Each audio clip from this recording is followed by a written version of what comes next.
कुठले झालेत. आणि आज आपलं केमिस्ट्री आहे तर मग त्यातले 2 लेसन आपण रिवाइज करूया. हे बोलायचंय कोणाला? माईक ऑन करायचं असेल तर तुम्ही बोलू शकता. हँड रेस केला असेल तर, कारण मला दिसणार नाहीये.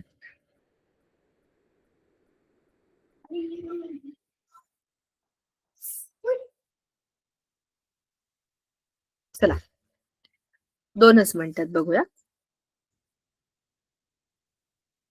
बघा, माझी स्क्रीन तुम्हाला दिसत असेल तर आपण सॉरी, जो आपला प्लॅन होता आपल्या 10व्या धड्यापासूनचं या टर्म मधल्या अभ्यासाचा, त्याच्यामध्ये आपल्या केमिस्ट्रीचे आम्ल आम्लारी ओळख, रासायनिक बदल रासायनिक बंध आणि नंतर मानव निर्मित पदार्थ, हे 3 धडे आपले संपले. आज आपण त्यातल्या ह्या 2 धड्यांचं रिव्हिजन घेऊ शकतो. मग आहे पेशी आणि पेशी अंगके, मानवी शरीर इंद्रिय संस्था आणि त्यानंतर आहेत परिसंस्था. हे 3 बायोचे धडे, हे 3 केमिस्ट्रीचे धडे. आज आपण केमिस्ट्रीच्या धड्यांचं रिव्हिजन घेऊया.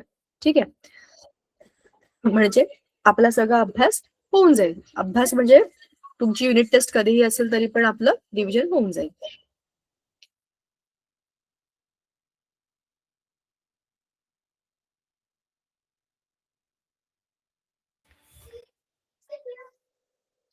चला, आम्ल आम्लारीची ओळख ह्या धड्याला आपण सुरुवात केली होती. जसा आपला दिवाळीची सुट्टी संपली आणि जसा आपले क्लासेस सुरू झाले, आपला पहिला धडा हाच होता, आम्ल आणि आम्लारीची ओळख. बरोबर?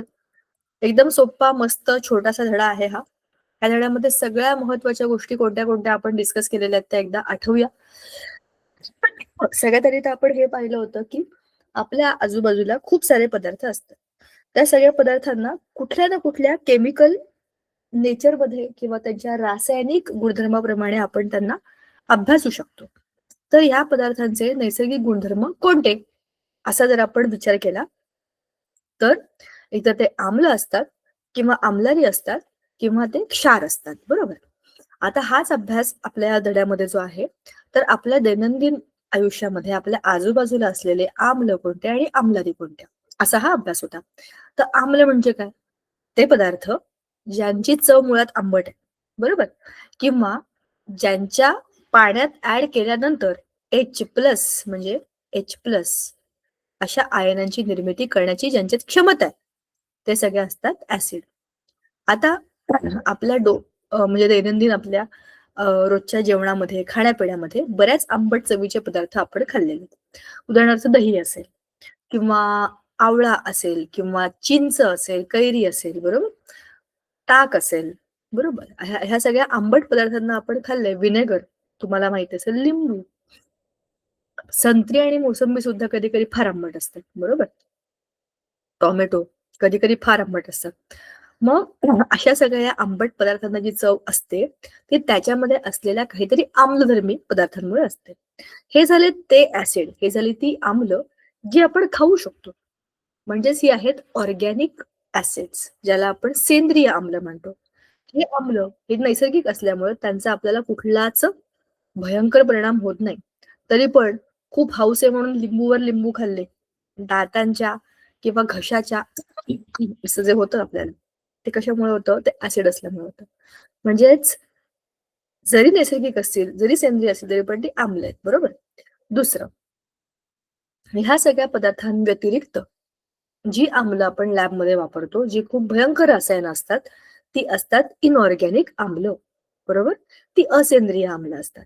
त्याच्यामध्ये तीव्र अशी त्यांची जी दाहकता असते किंवा तीव्र त्यांची रिएक्टिव्हिटी असते, त्यांना खनिज आम्ल असं म्हणतात. ठीक आहे? खनिज आम्ल, inorganic acids, H2SO4, HCl, HNO3, हे सगळेचे सगळे जे आहेत ना, ही सगळी ती डेंजरस ऍसिड्स आहेत. ह्यांचा आपण खाण्यापिण्याच्या पदार्थांमध्ये विचार सुद्धा करू शकत नाही.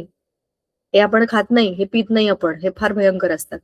पण आपल्या स्वतःच्या सगळ्यांच्याच पोटामध्ये HCl, स्ट्रॉंग HCl आहे. ह्याचा वापर आपल्या पोटातलं अन्न पचावं म्हणून केला जातो. आणि हे आपण मरून टाकलेलं नाहीये, पोटामध्ये निर्माण होतं. आणि त्याच्यामध्येच तर आपल्याला ऍसिडिटी आपण जे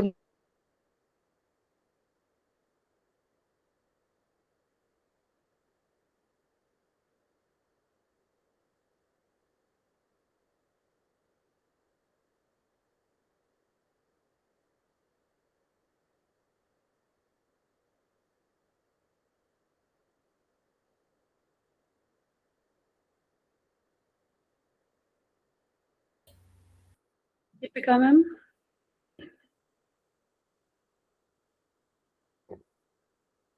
दीपिका मैम,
बच्चों मैम थोड़ी देर दिक्कत आई है उनके यहाँ।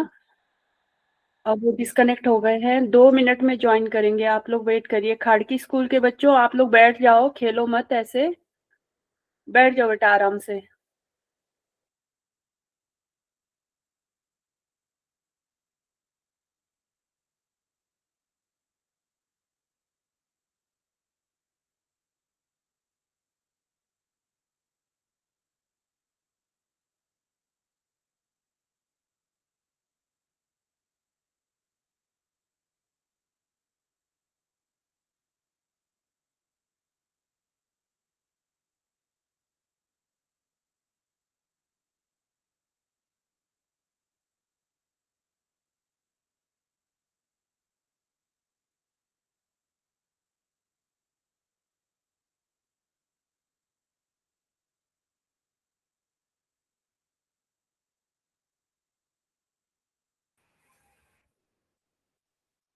हाँ, मैं डिस्कनेक्ट हो गई थी लगता है. Oh sorry. मध्येच मध्येच माझं कनेक्शन लॉस झालं होतं आणि कधी गेलं तेही मला कळलं नाही. मी तर माझं शिकवत होते. बरं, आपण थोडंसं रिवाइज करू आणि पुन्हा करू. चला बघूया. आपला मुद्दा होता आम्ल आणि आम्लारी ह्यांच्यातला फरक. आपण आम्लांबद्दल बोललो की हे जे आम्ल असतात हे तीव्र आणि सौम्य अशा 2 प्रकारचे असतात. बरोबर. दुसरं संहत आणि विरल असेही असतात. नैसर्गिक किंवा सेंद्रिय आणि असेंद्रिय असंही त्याचं आपण क्लासिफिकेशन करू शकतो, म्हणजेच वर्गवारी करू शकतो. आता एक एक टप्पा पुन्हा बघूया. मध्येच माझी मीटिंग कधी बंद झाली मला कळलं नाहीये. तर मी हेच सांगत होते की काही आम्ल ही निसर्गतः बनतात, जी आपण फळांमधनं किंवा आपल्या खाद्यपदार्थांमधनं खाऊ शकतो, ज्यांचा आपल्याला काही त्रास होत नाही खाल्ल्यानंतर. ती असतात सौम्य आम्ल किंवा नैसर्गिक आम्ल किंवा सेंद्रिय आम्ल. ती क्षीण प्रकृतीची असतात, क्षीण असतात ती. ठीक आहे. पण काही तीव्र प्रकृतीची आम्ल अशी जी फार दाहकता निर्माण करतात. त्याच्यामध्ये H2SO4 आहे, HCl आहे, नायट्रिक ऍसिड आहे. ठीक आहे. अशी सगळी जी आम्ल असतात त्यांना आपण खनिज आम्ल म्हणतो आणि ते अतिशय भयंकर परिणामकारक असतात. ते त्वचेवर पडले की बर्निंग करून टाकतात. म्हणजे खड्डा पडेल किंवा बर्निंग सेन्सेशन येईल असं त्याचं काहीतरी एक रिॲक्शन होते आपल्या कुठल्याही वस्तूवर. अगदी प्लास्टिकची पिशवी पण जळून जाते, पेपर जळतो, स्किनला खड्डा पडतो, जमिनीला पण होल पडतो. तर असं ते खूप स्ट्रॉंग ऍसिड्स असतात. त्याची संहती हा विषय आपण बघितला होता. जे संहत असतात, संहत आम्ल म्हणजे नुसताच लिंबू चिरून त्याची आपण फोड खाल्ली तर आपल्याला ते फार आंबट लागतं की नाही, कारण ते संहत आम्ल असतं. लिंबामध्ये सिट्रिक ऍसिड आहे. ते डायरेक्ट खाल्ल्यावरती आपल्याला खूप स्ट्रॉंग लागतंच ना. पण तेच जेव्हा आपण पाण्यामध्ये विरघळवतो आणि लिंबू पाणी करून पितो तेव्हा काय होतं, ते आपल्याला पिता येतं आणि ते विरल आम्ल म्हणून आपल्या बऱ्याच प्रमाणामध्ये घेता येतं. दुसरं आहे, जर आपल्याला आम्ल म्हणजे काय हे कळलंय, तर मग आम्लारी म्हणजे काय? आम्लारी म्हणजे ते पदार्थ जे चवीला जरा कडवट तुरट लागतात, हाताला मऊ मऊ लागतात, एकदम असे सॉफ्ट, गुळगुळीत बुळबुळीत त्याचा फेस होतो आणि जे पाण्यामध्ये विरघळले की OH आयन्स देतात. बघा ना, CaOH, NaOH, NaHCO3 म्हणजे OHOH, ह्यातला O आणि ह्यातला H असे जे देतात ते सगळे बेसिक म्हणजे आम्लारी असतात. हे आम्लांपेक्षा पूर्णपणे विभिन्न आहेत. बरोबर? आम्ल जर पूर्व दिशेला, तर आम्लारी पश्चिमेला. दोघांची डोकं दोन बाजूला. परस्पर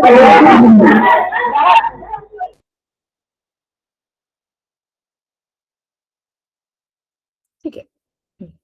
आता हे सुद्धा संहत आणि नंतर दुसरे विरल अशा दोन्ही स्वरूपामध्ये आपण वापरू शकतो आणि हे पण त्वचेला दाहकता निर्माण करतात. ठीक आहे. आता एखादा पदार्थ हा आम्ल आहे का आम्लारी आहे आपण कसं ओळखणार? सगळ्याच वस्तूंना तर आपण खाऊ पिऊ शकत नाही, स्पर्शाने बघू शकत नाही. त्याच्यासाठी आपल्याकडे इंडिकेटर म्हणजेच काय, दर्शक हा वापरला जातो. वेगवेगळ्या प्रकारचे दर्शक असतात. जे सॉलिड्स असतात ते लिटमस लाल आणि निळा अशा दोन प्रकारात असतात. लिक्विड असतील मिथाइल ऑरेंज, फिनॉप्थिलिन, मिथाइल रेड हे सगळे द्रव अवस्थेतले दर्शक आहेत. हे प्रयोगशाळेमध्ये असतात आणि त्यांच्यामध्ये विशिष्ट रंग बदल ह्या विशिष्ट गोष्टी दर्शवतात. जसं की लाल रंगाचा म्हणजे रेड लिटमस जर ब्ल्यू झाला त्याचा अर्थ आहे की तो आहे बेस आम्लारी. पण जर ब्ल्यूचा रेड झाला तर याचा अर्थ आहे की तो आहे ऍसिड. ऍसिडिक म्हणजे काय, आम्ल. हे लिटमस पेपरच्या रंगांचं असतं. पण एक पीएच पेपर नावाचा पण पेपर असतो. तो वैश्विक दर्शक ह्या कॅटेगरीमध्ये येतो. तो पिवळ्या रंगाचा पेपर आहे, त्याला पीएच पेपर म्हणतात. त्या पिवळसर रंगाच्या पेपरला तुम्ही ज्या कुठल्या वस्तूमध्ये बुडवाल त्याचा रंग बदलून जातो आणि मग एक अशी पूर्ण 0 ते 14 अशा मोठ्या वेगवेगळ्या रंगांची पट्टी तिकडे असते आणि तिथे असेल तर मी तुम्हाला दाखवते. तर त्याच्यामध्ये आपल्याला कळतं की लिहिलेला पदार्थ हा त्या रंगाला मॅच करणारा असेल तर कोणत्या पीएचचा असतो. आपल्याला पुस्तकात नाही ती पीएच पट्टी, आपल्या पीपीडी मध्ये होती. आपण हे डिस्कस केलं होतं ऑलरेडी एकदा. ठीक आहे. मी ती पीएच पट्टी तुम्हाला दाखवते आणि तो युनिव्हर्सल इंडिकेटर पण दाखवते. 2 मिनिटं. आधी हा धडा आपला पूर्ण होऊ दे किंवा हा इथला पार्ट पूर्ण करून घेऊया आपण. तर आपल्याला ह्या दर्शकांबद्दल दिलेले लिटमस पेपर निळा, तांबडा, मिथाइल ऑरेंज नावातच रंग आहे ऑरेंज, फिनॉप्थिलिन रंगहीन असतं आणि मिथाइल रेड रंगाचंच नाव आहे तांबडा. आणि ह्यातला रंग कसा कसा बदलला आणि त्याचे परिणाम म्हणून काय काय काय काय आले हे सगळे आपल्याला पेपरमध्ये पुस्तकामध्ये ऑलरेडी दिलेले. तर तुम्हाला मला दाखवायचंय काय रे आता आपण बोललो पीएच.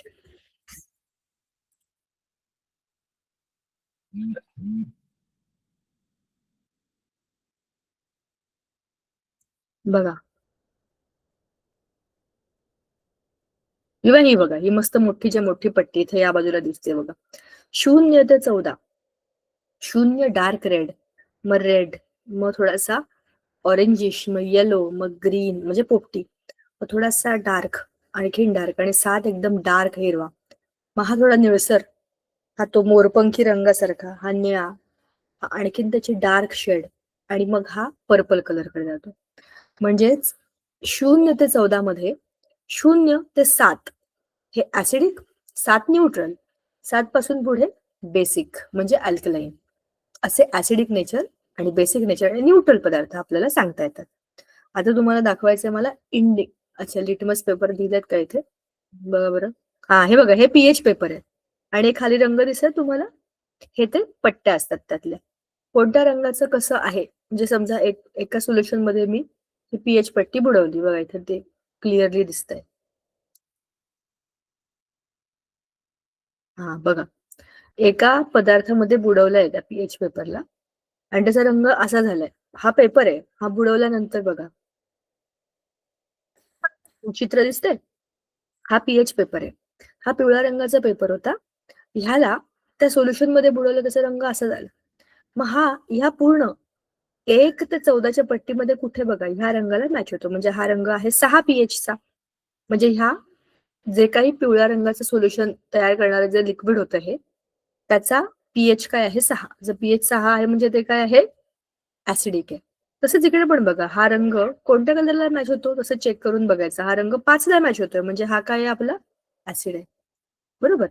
अशा वेगवेगळ्या गोष्टी तुम्हाला चित्रातनं आरामात सांगू शकतात, की आपले जे पदार्थ आहेत त्यांचा पीएच काय म्हणजे ते किती स्ट्रॉंग आहेत, किती ॲसिडिक आहेत, किती बेसिक आहेत. बरोबर? हे झालं आपल्या पीएच पेपरबद्दल. आणि आपण ॲसिडिक आणि बेसिक या दोन्ही गोष्टी ऑलरेडी वर बोललोय. आपल्या पुस्तकात त्या ऑलरेडी दिलेल्याच आहेत. मुद्दाम पीएच पेपर का दाखवला तुम्हाला मी? आपण पीपीटी मध्ये 0 ते 14ची पट्टी ऑलरेडी पाहिलेली होती. पण पीएच पेपरचे रंग कसे वेगवेगळे असतात हे आपल्याला आज बघता आलं. आता पीएच पेपर किंवा आपल्याला पुस्तकात जे दिलेत तसे फिनॉक्थिलीन इंडिकेटर किंवा लिटमस पेपर हे कुठून मिळवायचे आपण? आपल्याकडे तेवढे पैसे नसतात किंवा पैसे असले तरी पण त्या वस्तू पण तर मिळायला पाहिजे की नाही? ह्या सगळ्या वस्तू शालेय उपयोगाच्या वस्तू काही काही दुकानांमध्ये मिळतात. तुम्हाला मी माझीच गोष्ट सांगते. माझ्या घराच्या जवळ तर असं एकही दुकान नाही जिथे मला या सगळ्या शालोपयोगी वस्तू मिळतील. मग अशा वस्तू माझ्याकडे नाहीयेत आजूबाजूला, दुकानच नाहीये, तर मग मी अभ्यास करायचा नाही का? पैसे असो नसो, इच्छा असो नसो, वस्तू मिळायला तर पाहिजे. मग काय करायचं? नाही तर नाही. आपण आपले स्वतःचे पीएच पेपर बनवायचे किंवा आपण स्वतःचे इंडिकेटर बनवायचे. त्याला आपण म्हणतो नैसर्गिक दर्शक.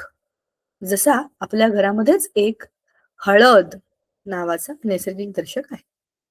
हळदीचा मूळ रंग पिवळा असतो. आपण सगळ्यांनी हळद पाहिली आहे. आणि आपल्या सगळ्यांच्या स्वयंपाकामध्ये हळद असते. आपल्याला माहिती आहे हळदीचा रंग पण हीच हळद जेव्हा एका साबणाच्या सोल्युशनमध्ये किंवा आपण त्याला म्हणूया बेसिक सोल्युशनमध्ये आपण टाकतो, तर त्या येलो कलरचा मी आता बी म्हणजे काय केलं आता इथे base yellow colour in the basic solution turns to red. म्हणजेच काय आहे की आपली हळद जी आहे ही एक दर्शकाचं कार्य करते, नॅचरल इंडिकेटर. हळदीचा मूळ रंग पिवळाच आहे पण ती फक्त अल्कलाईन कंडिशन मध्ये म्हणजे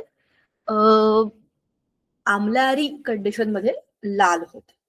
बरोबर?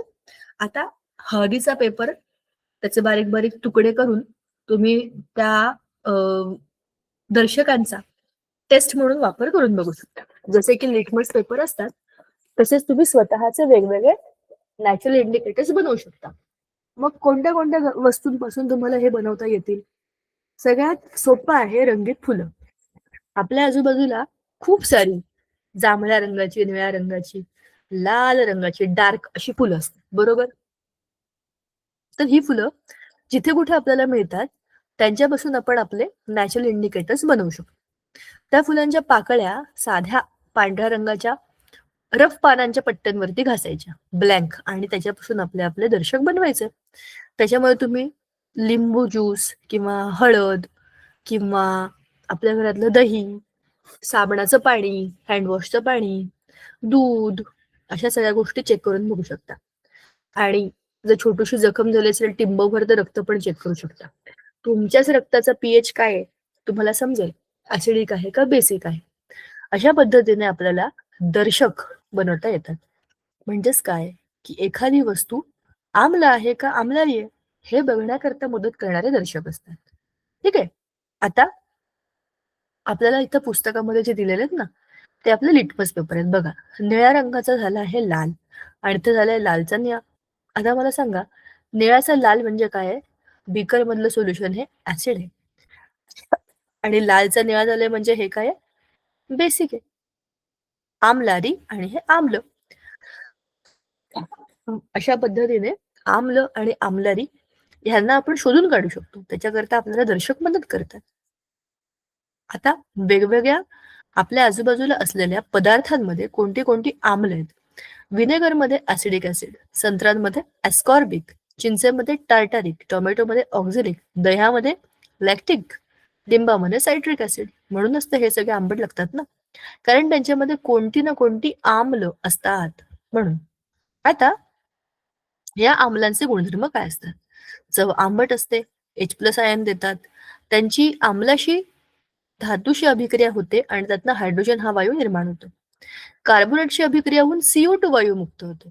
निळा लिटमस कागद तांबडा होतो, म्हणजे निळा लिटमस लाल होतो त्याच्यामुळे. या आम्लांचे उपयोग काय होतात? सगळ्यात महत्वाचं म्हणजे शेतामध्ये, खतांमध्ये, तेलाची शुद्धीकरण प्रक्रियेमध्ये, औषधी रंग बनवताना, डाईज बनवताना आणि स्फोटक द्रव्य बनवताना ह्यांचा वापर केला जातो. क्लोराईड क्षार बनवण्याकरता, बरोबर की नाही, ज्याच्यामध्ये क्लोरीन आहे, अशा गोष्टींचे क्षार बनवण्याकरता HCl वापरलं जाईलच ना. विरल सल्फ्युरिक आम्ल बॅटरी म्हणजे विद्युत घटामध्ये वापरतात. पाणी जंतुविरहित करण्याकरता विरल हायड्रोक्लोरिक आम्लाचा वापर होतो. लाकडाच्या लगदापासून पांढरा शुभ्र कागद, ह्याला म्हणतात ब्लिचिंग. ब्लिचिंग करण्याकरता सुद्धा HCl चा वापर केला जातो. आता आपल्याला ना इथे खूप वेगळीच माहिती दिलेली आहे आम्लांबद्दलची.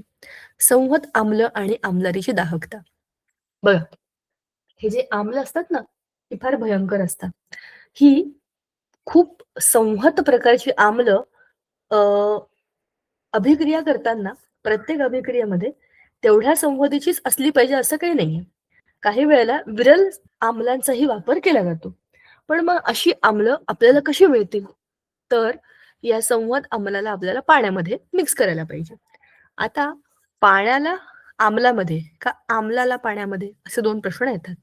मुळातच ही सगळी जी ऑर्गॅनिक ऍसिड्स आपण मगाशी जे म्हणालो की नाही, ज्यांची तीव्रता खूप जास्त आहे, असे सगळे जे काही ऍसिड्स असतात त्यांची पाण्याबरोबर सुद्धा खूप जास्त एक्झोथर्मिक रिएक्शन म्हणजे उष्णता बाहेर टाकणारी अशी अभिक्रिया होते. ह्याच्यामध्ये काय होतं, जेव्हा पाण्यामध्ये आपण ह्या ऍसिडला मिक्स करतो, तर ज्या भांड्यामध्ये आपण मिक्स करतो ना, ते भांडच तापतं. एवढी उष्णता त्यातनं बाहेर पडते. आणि काचेचे मोठे मोठे जाड काच असलेली कंटेनर्स त्याच्याकरता वापरले जातात. कधी कधी ती फुटतात, एवढ्या प्रचंड प्रमाणामध्ये ऊर्जा निर्माण होते. मग काय करायचं? जेव्हाही ऍसिडचं सोल्युशन बनवायचं असेल तर आधी पाणी घ्यायचं भरपूर प्रमाणामध्ये, जास्त व्यवस्थित जाड कंटेनरमध्ये, आणि त्याच्यामध्ये हळूहळू हळूहळू कोपऱ्यातनं ऍसिड टाकायचं, त्याला हळूहळू मिक्स करायचं, बरोबर. आणि मग जे काही सोल्युशन गरम होत राहील, त्यातलं कंटेनर गरम होत राहील, त्याला वेळ द्यायचा आणि मग पुन्हा त्याला ऍड करत जायचं. एकाच वेळेला भरभर भरभर भरभर ऍड करून भांड फोडून टाकायचं नाही. ते ऍसिडिक सोल्युशन असतं, सगळीकडे पसरतं, ज्याच्यावर पडतं त्याला डेंजरस इम्पॅक्ट करतं. शिवाय त्यातनं स्फोट सुद्धा होऊ शकतो. समजलं? म्हणजेच स्ट्रॉंग ऍसिडला वीक ऍसिड बनवण्याकरता सुद्धा काळजी घ्यावी लागते, कारण ऍसिड्स आर डेंजरस. ठीक आहे. आता इथे आपल्याला खाली एक मस्त प्रश्न विचारलेला आहे. लिंबू, कैरी यासारखे आंबट पदार्थ लोखंडी सुरीने कापले तर सुरीचं पातळ उजळ बनतं का बरं? मस्त प्रश्न आहे की नाही, किती विचार करायला लावणारा का प्रश्न आहे. काहीतरी ऍसिड आहे ना, ऍसिडची रिॲक्शन लोखंडाबरोबर होणारच ना. मग त्याच्यावरती असलेला जो काही थर आहे तो निघून गेला तर आतलं जे लोखंड आहे ते जास्त चांगलं चमकदार दिसणारच ना आपल्याला. खनिज आम्ले शरीराला हानिकारक असतात, पण अनेक सेंद्रिय आम्ल आपल्या शरीरामध्ये आणि वनस्पतींमध्ये पण असतात आणि ती हितकारक असतात, बरोबर की नाही. आत्ताच आपण बघितलं की आपल्या शरीरामध्ये अनेक सेंद्रिय आम्लांपैकी एक भयंकर असं HCl ते आहे. वनस्पतींमध्ये पण काही आम्ल असतात. आपल्या शरीरामध्ये DNA हे स्वतःच एक ऍसिड आहे. डीऑक्सिरायबो न्यूक्लिक ऍसिड नावाचंच ऍसिड आहे बघा ना. ह्याच्यामध्ये आपल्या सगळ्या अनुवंशिक गुणांचा स्टोरेज आहे. प्रोटीन हा शरीरातील पेशींचा भाग असतो. ते अमायनो ऍसिडचे बनलेले असतात. शरीरातील मेद हा मेदामलापासून बनलेला फार महत्वाचा एक आम्लारी म्हणजे काय? हा एक असा पदार्थ असतो ज्याच्यामध्ये कडवट चव असते, स्पर्श बुळबुळीत असतो आणि OH- हा मुख्य घटक असतो. सामान्यतः धातूंची ऑक्साईड आम्लारी धर्मी असतात. धातूंचे ऑक्साईड हे काय असतात? आम्लारी धर्मी असतात. आता या धड्यातला सगळ्यात शेवटचा मुद्दा आहे, जो आहे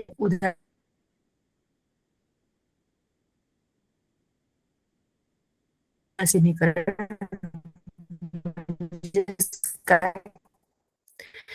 जेव्हा एक आम्ल आणि एक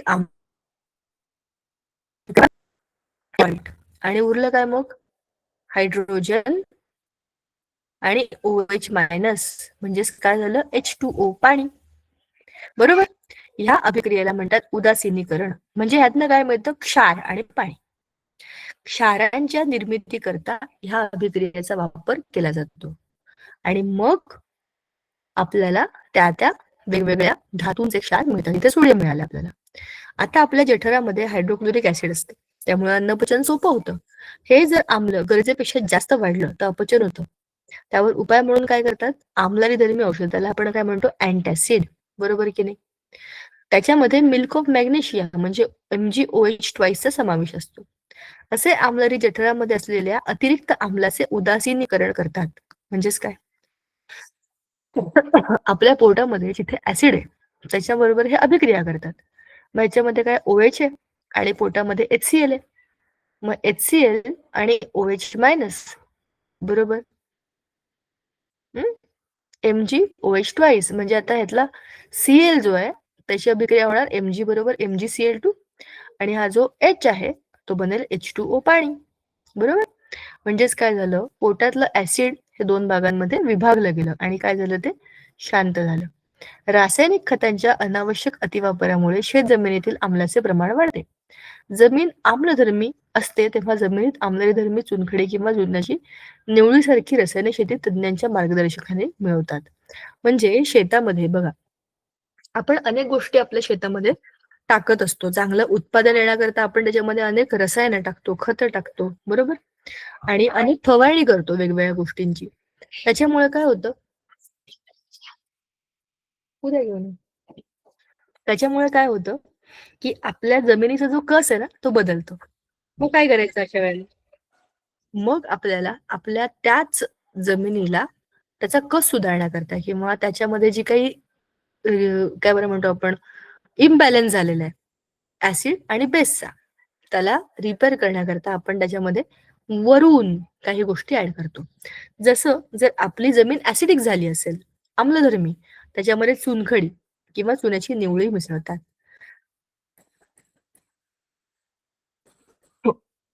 त्याच्यामुळे काय होतं उदासीनीकरण आणि बहुतेक खतांमध्ये आम्लधर्मी पदार्थ जास्त असतात.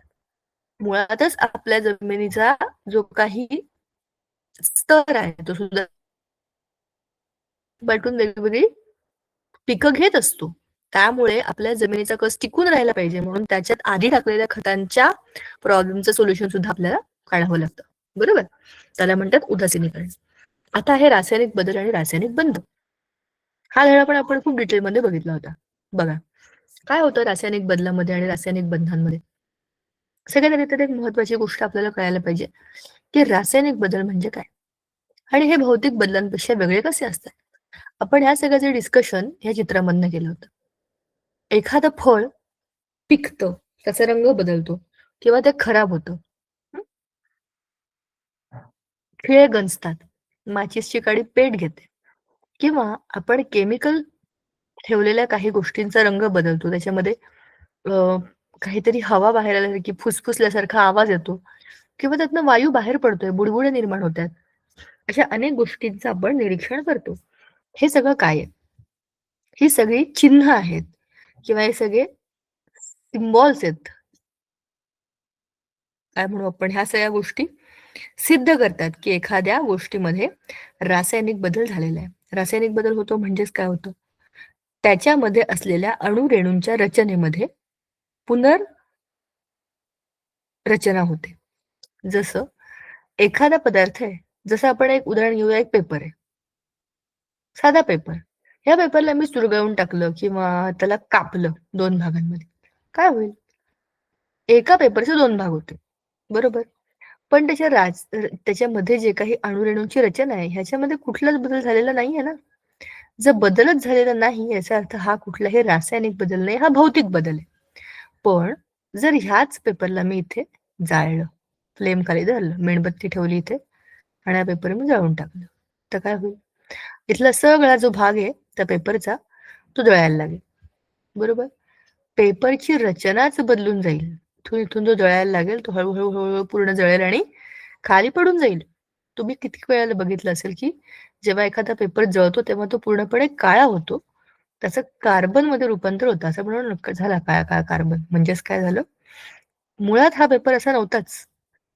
जेव्हा जळलेल्या पेपरला तुम्ही हातात घेऊन बघाल तेव्हा आणि आधीचा पेपर तुम्ही हातात घेतला होता तेव्हा, ह्या 2 अनुभवांना तुम्हाला माहिती आहे, की हे अतिशय वेगवेगळे आहेत.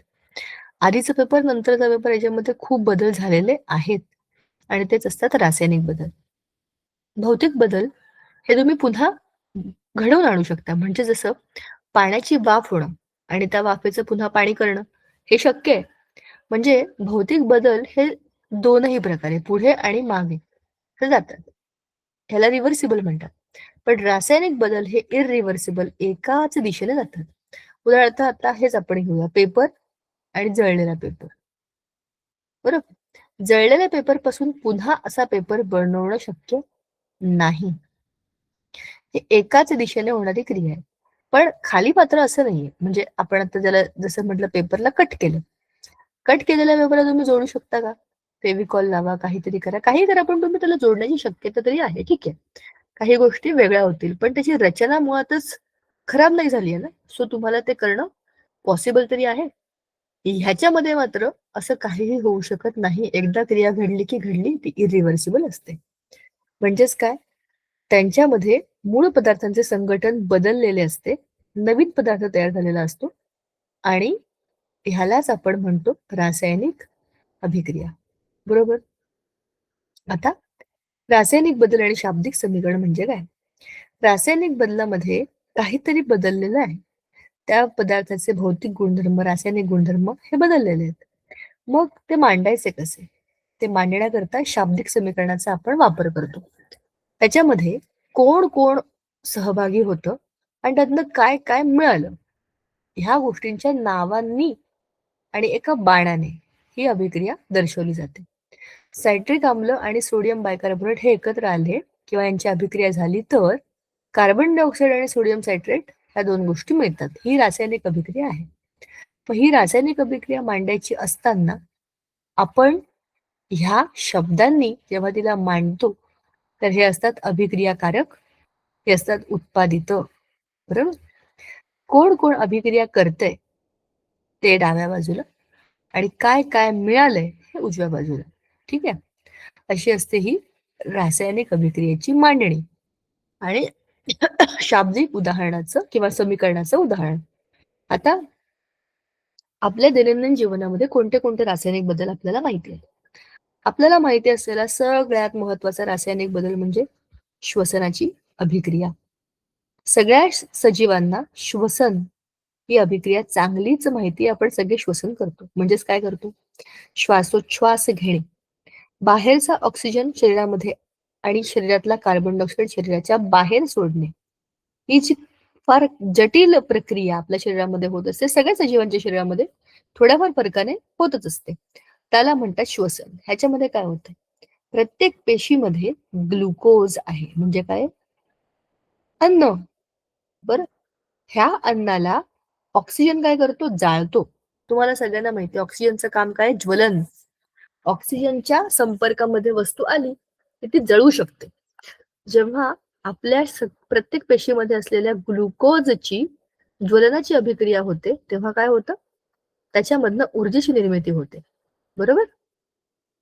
आणि ती ऊर्जा आपण वापरतो अनेक गोष्टी करण्याकरता आणि त्यातनं कार्बन डायऑक्साईड आणि पाणी ह्या 2 गोष्टी आपल्या शरीरामध्ये बनतात. हाच तो कार्बन डायऑक्साईड जो आपण बाहेर सोडतो आणि हाच तो ऑक्सिजन जो आपण आत घेतो. आणि का घेतो? कारण की आपल्या प्रत्येक पेशीमध्ये असलेल्या ग्लुकोजची त्या ऑक्सिजन बरोबर अभिक्रिया होते. बरोबर? हे झालं त्याचं शाब्दिक समीकरण आणि खाली काय आहे? रासायनिक समीकरण. बरोबर? आता आणखीन एक गोष्ट आपल्याला करून दाखवली आहे त्यांनी. एका परीक्षा नळीमध्ये ताजी चुन्याची निवडी म्हणजे कॅल्शियम हायड्रॉक्साईड आणि त्याच्यामध्ये फुंक नळीने फुंकायचं आपल्याला. म्हणजे काय करायचं? असं उच्छ्वास त्याच्यामध्ये सोडायचा. त्याच्यामुळे काय होणार आहे? ही चुन्याची निवळी दुधाळ होते. म्हणजेच त्या काय बरं म्हणतात त्याला ट्रान्सपरंट सोल्युशन मध्ये काहीतरी केमिकल रिएक्शन झाली ना आपल्या उच्छ्वासामुळे त्याला आपण काय म्हणतो, रासायनिक अभिक्रिया. ते पण शाब्दिक स्वरूपात मांडली तर कार्बन डायऑक्साईड, आपल्या उच्छ्वासातून आलेला कार्बन डायऑक्साईड आणि कॅल्शियम हायड्रॉक्साईड यांची अभिक्रिया झाल्यावरती मिळाला कॅल्शियम कार्बोनेट आणि पाणी. बरोबर, म्हणजेच ही झाली एक दुसरी रासायनिक अभिक्रिया. दुसरं, श्वसनाला एक्झॅक्टली उलटी असलेली रासायनिक अभिक्रिया आहे प्रकाश संश्लेषण. वनस्पती सूर्याच्या प्रकाशामध्येच स्वतःच्या पानाचं अन्न स्वतः बनवतात, त्याला म्हणतात प्रकाश संश्लेषण. बघा, हवेमधनं आलेला कार्बन डायऑक्साईड आणि मुळांमधनं आलेलं पाणी, या दोघांना सूर्यप्रकाश आणि हरितद्रव्य यासोबत ते बनवतं अन्न, C6H12O6. हेच तर आहे ना जे आपण इथं वरती खाल्लं, हे बघा.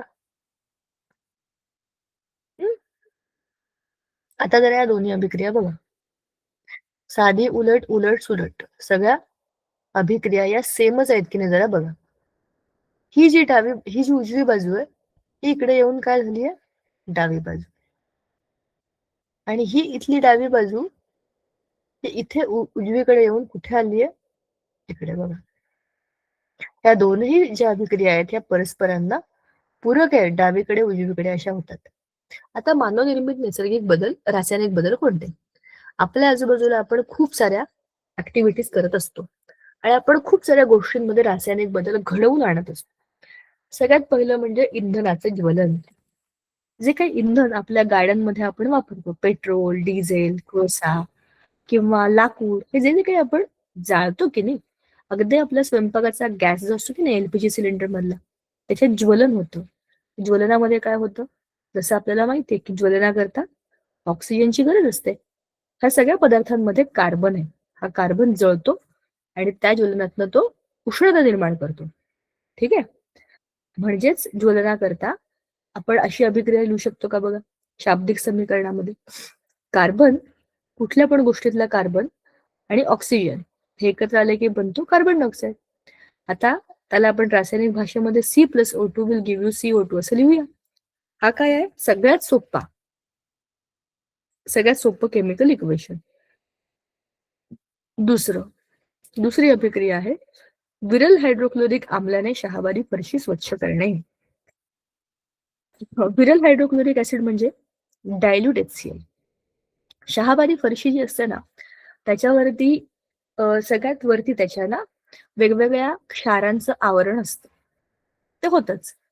मग ते धुवून टाकायचं, स्वच्छ करायचं असेल तर काय करावं लागेल, त्याच्यावरती असं काहीतरी टाकावं लागेल जे त्या वरच्या थरातल्या क्षारांना त्यांच्याबरोबर रासायनिक अभिक्रिया करेल आणि त्यांना काय करेल, पाण्याबरोबर धुवून टाकायला मदत करेल. तर ते शाब्दिक समीकरणामध्ये बघूया आपण काय, कॅल्शियम कार्बोनेट म्हणजेच काय, शहाबादी फरशीचा सगळ्यात वरचा थर, त्याच्यामध्ये आपण आता टाकलंय हायड्रोक्लोरिक ऍसिड म्हणजे HCl.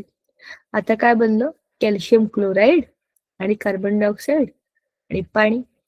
आता वायू आहे, हा निघून जाईल. कॅल्शियम क्लोराईड हे पाण्यामध्ये द्रावणीय आहे, म्हणजे पाण्यामध्ये विरघळतं. मग हे या पाण्याबरोबर आपल्या विरघळून जाईल आणि बाहेर निघून जाईल, म्हणजे खालची फरशी एकदम स्वच्छ आणि सुंदर दिसायला लागेल. मग पुढची रासायनिक अभिक्रिया आहे दुष्फेन पाणी सुफेन बनवणे.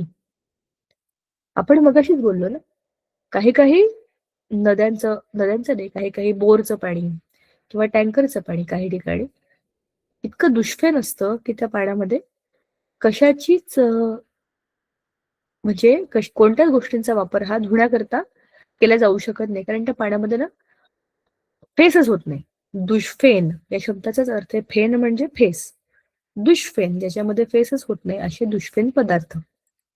त्याच्यामध्ये काय असतं, अशा सगळ्या पाण्यामध्ये जे जे काही दुष्फेन प्रकारचं पाणी आहे, टँकरचं म्हणा, बोरचं म्हणा, विहिरीचं म्हणा, ह्या सगळ्या पाण्यामध्ये क्षारांचं प्रमाण खूप जास्त असतं, बरं का. मग हे जे क्षार आहेत, त्या क्षारांचीच अभिक्रिया आपलं धुण्याच्या सोड्याबरोबर केली जाते. अशा पाण्यामध्ये धुण्याचा सोडा टाकला की काय होतं, ते सगळे क्षार त्या सोड्याबरोबर अभिक्रिया करतात आणि त्यांचा अवक्षेप होऊन खाली जाऊन जमा होतात. मग वरच्या वर जे असतं ते चांगलं पाणी असतं, ज्याच्यामध्ये क्षारांचं प्रमाण खूप कमी असतं. आणि क्षारांचं प्रमाण कमी असलं की काय होतं, अर्थातच फेस होतो. म्हणजेच काय होतं की दुष्फेन पाणी सुफेन होतं. आता आपल्याला आपल्या धड्यामध्ये पुढचा एक मुद्दा आहे, तो आहे रासायनिक बंध. हा खूप मस्त टॉपिक आहे. म्हणजे वरचा धडा एका बाजूला आणि खालचा धडा आणि त्याची इंटरेस्ट लेवल ही खूप मस्त आहे. रासायनिक बंधामध्ये आपल्याला केमिकल बॉन्ड आणि त्याची सुरुवात आयनिक बॉन्डने झालेली आहे. पुढच्या वर्षी आपल्याला ह्याचा दुसरा भाग आहे, कोव्हॅलंट बॉन्ड. किती वेळ येणार आहे? 15 मिनिटं फक्त ये 20 मिनिटं. तर ह्याच्यामध्ये आयनिक बंधांमध्ये आपल्याला आयन्स कसे बनतात, तर कुठलाही अणू जो आहे ना त्याच्या अष्टक पूर्ण करण्याच्या गडबडीमध्ये असतो. प्रत्येक अणूला स्वतःच्या आयुष्यामध्ये स्थैर्य पाहिजे असतं. ते स्थैर्य कसे मिळवेल, तर त्याला अष्टक पूर्ण करायचं. हे अष्टक पूर्ण करणं मोठ्या अणूंच्या बाबतीमध्ये अष्टक आणि एकदम छोट्या अणूंच्या बाबतीमध्ये द्विक, 2च इलेक्ट्रॉन एवढं पूर्ण असलं की त्यांच्या आयुष्याचं सगळं साध्य झालं. चला बाबा, हा आमच्या आयुष्यातलं सगळं आम्ही मिळवलं जे आम्हाला पाहिजे होतं. ह्या कंडिशन आहेत अष्टक आणि द्विक. असं पाहिजे असेल तर काय करावं लागेल, प्रत्येक अणूला स्वतःचं अष्टक पूर्ण करण्याकरता 8 इलेक्ट्रॉन बाह्यतम कक्षेमध्ये म्हणजे संयोजक कक्षेमध्ये आणावे लागतील. जर धातूंचे अणू बघितले तर धातूंच्या बाह्यतम कक्षेमध्ये इलेक्ट्रॉन एक्स्ट्रा असतात. 1, 2, 3 हे अतिरिक्त इलेक्ट्रॉन असतात. हे झाले धातू. अधातूंच्या बाबतीत केस उलटी आहे. त्यांच्याकडे इलेक्ट्रॉनची कमी असते. 1, 2, 3 असे इलेक्ट्रॉन ते घेऊ शकतात. 4 इलेक्ट्रॉन असतील तर काय करायचं? 4 इलेक्ट्रॉनची जी केस आहे 1, 2, 3 आणि 4 ह्या 4ही इलेक्ट्रॉन्स असलेल्या अणूंच्या बाबतीत न देणं शक्य न घेणं शक्य. बघा, धातू काय करतात, त्यांच्याकडे असलेले अतिरिक्त इलेक्ट्रॉन देऊन टाकतात. मग ते काय होतात, घनप्रभारित धनप्रभारित आयन्स बनतात. अधातू काय करतात, स्वतःकडे कमी आहे ना, पण दुसरीकडचे इलेक्ट्रॉन ते घेतात. म्हणजे काय करतात, ह्यांच्याकडचे इलेक्ट्रॉन घेतले यांनी की हे काय होतात, निगेटिव्ह होतात. म्हणजेच काय झाले, ऋणप्रभारित. धन आणि ऋण हे परस्पर भिन्न चार्ज आहेत. यांच्यामध्ये जे काही electrostatic force of attraction develop होतं, म्हणजे स्थितीज परस्पर भिन्न आकर्षण बल, त्याच्यामुळे आयनिक बंधांची निर्मिती होते. आपल्याला उदाहरण दिलेलं आहे Na आणि Clचं. बघा,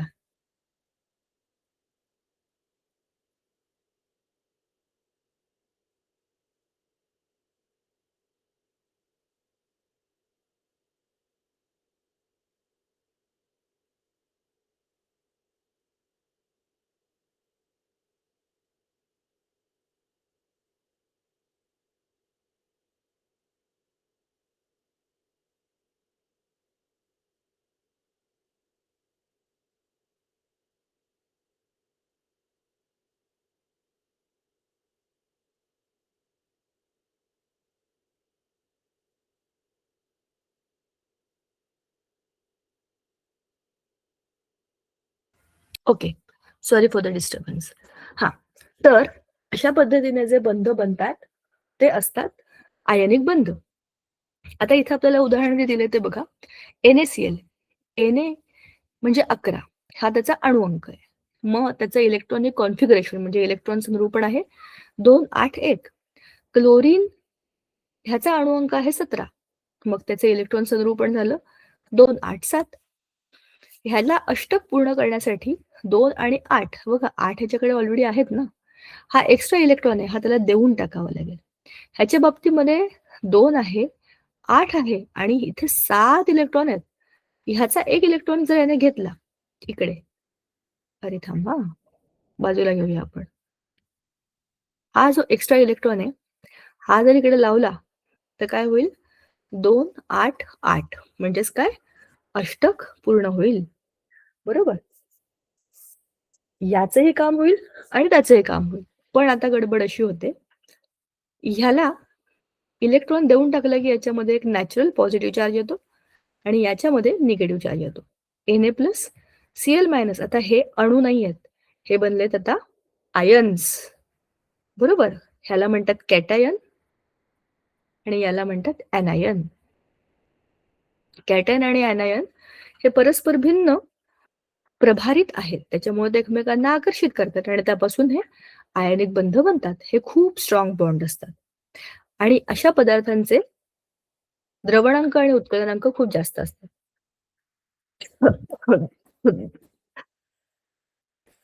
दुसऱ्या प्रकारचे जे बंध असतात, ते असतात सहसंयोजी बंध. ते आपल्याला यावर्षी नाही आहेत. माहिती म्हणून सांगितलं. Na आणि Clची जी रचना आहे, ती आपल्या पुस्तकामध्ये दिली आहे बघा. हा पिंक कलरचा इलेक्ट्रॉन इकडे आला, की काय झालं Na+Cl हा आयनिक बॉन्ड बनतो. असंच MgCl2 मध्ये Mg, इकडे Cl, इकडे Cl म्हणजे MgCl2. ह्याचं पण अष्टक पूर्ण झालं, ह्याचं पण अष्टक पूर्ण झालं आणि ह्याचं अष्टक पूर्ण झालं बिचारायचं. याने इकडे आणि इकडे आपले इलेक्ट्रॉन वाटून दिले. अशा पद्धतीने ह्या आयनिक बंधांमध्ये वेगवेगळ्या संयुगांची निर्मिती होते. सहसंयोजी बंधाचा यावर्षी आपल्याला उल्लेख असा आहे बघा, की आपल्याला इलेक्ट्रॉन द्यायचे पण नाही, घ्यायचे पण नाही, पण सामायिक करायचे म्हणजे शेअर करायचे असे. ह्याच्याकडचा एक, ह्याच्याकडचा एक. हा एक देऊ शकत नाही आणि एक घेऊ शकत नाही. बरोबर? 2 त्याला झेपणार नाही आणि एक देऊन टाकलं तर त्याच्याकडे काही उरणार नाही. अशा कंडिशनमध्ये जो प्रॉब्लेम या हायड्रोजनचा तो ह्याचा पण आहे ना, 2 हायड्रोजन आहेत ते. मग ते काय करतात? आपापले इलेक्ट्रॉन शेअर करतात आणि H2 या रेणूची निर्मिती होते. याला काय म्हणतात? सहसंयोजी बंध. हा बंध पण खूप स्ट्रॉंग असतो. पण सहसंयोजी बंधामध्ये देणं घेणं नसल्यामुळे इलेक्ट्रॉन हे दोघांचेही असतात, दोघांच्याही मध्ये असतात आणि तरी दोघंही त्याचे मालक नसतात. असंच उदाहरण आपल्याला H2O मॉलिक्युलचं दिलेलं आहे. मध्यभागी ऑक्सिजन, इकडे हायड्रोजन, इकडे पण हायड्रोजन. बघा, एक गुलाबी इलेक्ट्रॉन हा जो आहे हायड्रोजनचा ह्याला दिला, इकडचा याला दिला. ऑक्सिजनला 2 इलेक्ट्रॉनची कमी होती. म्हणजे ह्याचं पण आणि ह्याचं पण असं काम पूर्ण झालं. बरोबर? अशा पद्धतीने हा जो आपला H2O रेणू आहे, हा काय आहे? अतिशय महत्वाचा, कारण आपल्या रोजच्या पाण्याचाच रेणू आहे ना हा H2O म्हणजे पाणी. असा त्याचा रचनेतला भाग आहे. म्हणजे कसं बनला? सहसंयोजी बंधाने बनला आणि त्याच्यामध्ये हायड्रोजनचं द्विक झालं आणि ऑक्सिजनचं अष्टक पूर्ण झालेलं आहे. असे होते आपले हे 2 धडे, ज्यांचं रिव्हिजन आपण आता केलं. पुढच्या वेळेला आपल्या अभ्यासामध्ये आपण शेवटचा धडा घेऊया. मानवनिर्मित पदार्थ किंवा पदार्थ आपल्या वापरातील. ठीक आहे, पुढच्या वेळेला भेटूया. तोपर्यंत thank you. Sangeeta ma'am. Bye मुलांनो.